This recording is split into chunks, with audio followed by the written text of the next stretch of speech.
ఈరోజు అరుదైన అతిథితో నేను మాట్లాడుతున్నా.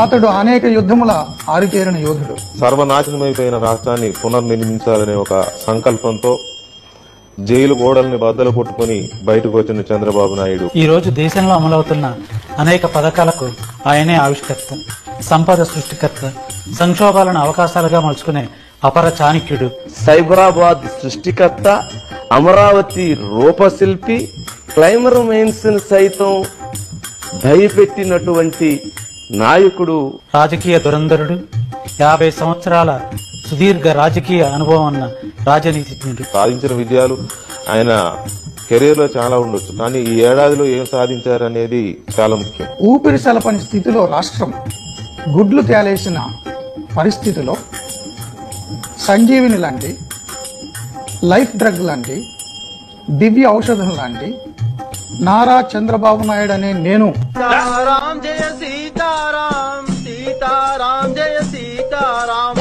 సీతారాం జయ సీతారాం, సీతారాం జయ సీతారాం. పైన పటారంలో నలటారం, ఈ జగమంతా డంబాచారం. ఆపండి, ఎవరు మీరు?